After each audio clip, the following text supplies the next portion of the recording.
Hello YouTubers, this is Emda, and today I will be reviewing the Claire. The gameplay in Claire is simple. You are shown in a 1D view of the room where you can only move left and right. Well, you can jump, but it's not really an importance in this game.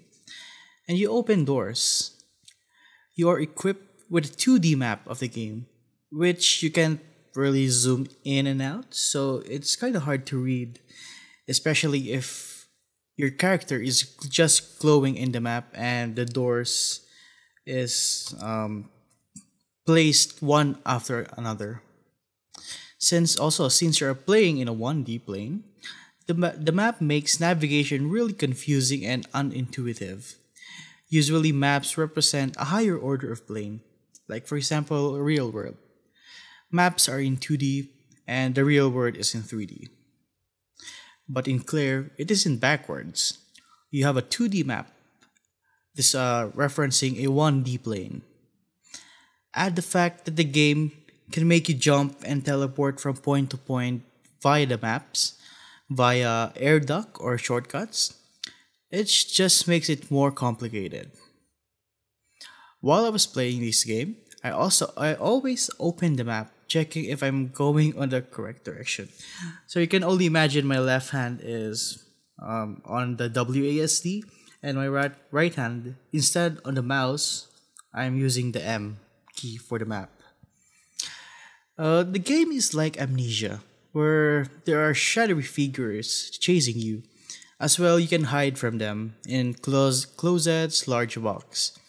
It also inherits the inventory system in Amnesia, as well as the health and sanity status. I wish this flashlight scared those shadowy figures though, because they are really useless in the game. I didn't feel the need of using them and I just used the lighter as a light source. The game features puzzles which are used as checkpoints that you must finish to continue advancing in the game. Unfortunately, the game doesn't include notes where it gives you some sort of hint if you get stuck. So it is possible that you can get stuck on one of the puzzles and you will be needing to consult the internet on what to do to advance on the puzzle. For the gameplay part, since the game is not really being original, vague puzzle mechanics, some of them, that has no hints in the notes, and the repetitive opening of doors, which I don't want to make a joke like a door opening simulator while being chased by enemies, makes me like want to come back and continue playing the game.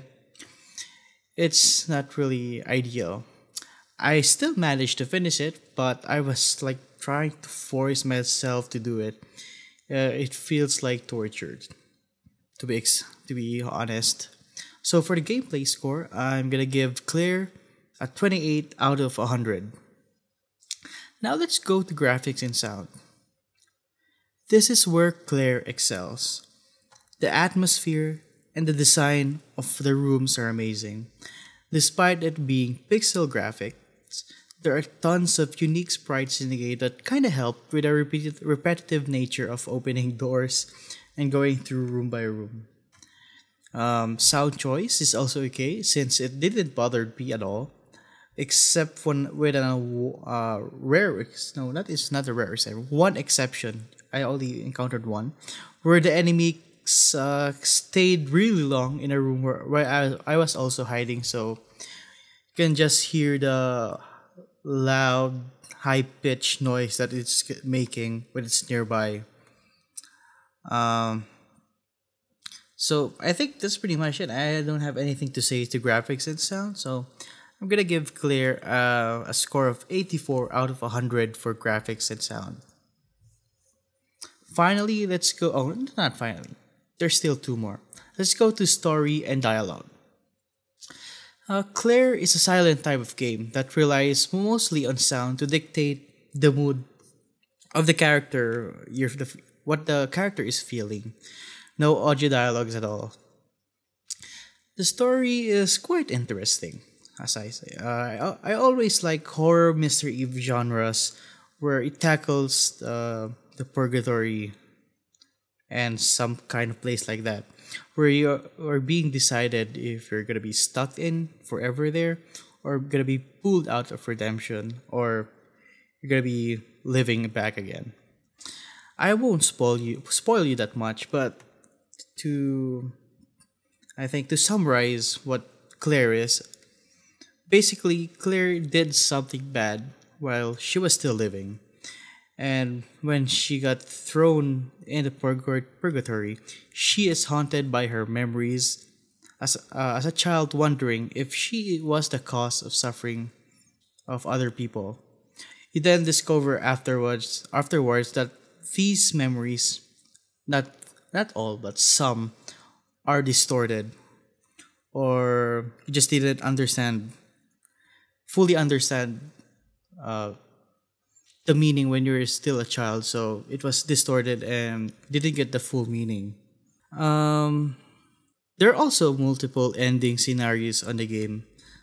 When I researched the game in Steam forum, so if you manage to stomach all those gameplay issues that I'm describing, then replaying the game will be interesting to see what are the possible endings and scenarios that that are changed in those endings. Anyways, despite the interesting story, the game lacks flashback. I mean, it didn't attach me at all on the story, on clear stories. Add the fact that the gameplay on the game is also weak. There was little to no or motivation to finish the game. So for the story score, I'm gonna give Claire a 53 out of 100. So final verdict: is Claire worth it? Well, I got Claire in Steam auction actually, which would you convert how many gem was that? It's like $2. So 80% sale when I got it. Yeah, totally. But I don't think for $10, I don't think Claire is worth it for full price. Claire is around 5 to 6 hours, depending on how fast you can solve puzzles, or if you get stuck with it. uh, but for me, I'd recommend getting it at minimum 50% sale, which was discount on winter sale. For a game like this, Claire, I'd give a 45-35-20% ratio, since horror adventure game needs a really good gameplay to make it replayable enough that doing one playthrough of the game doesn't feel torture, as well as good graphics and sound for the atmosphere. So, which brings my final score verdict to 53 out of 100. So there you have it, guys. Thanks for watching. Alright, see ya guys. Thanks, bye.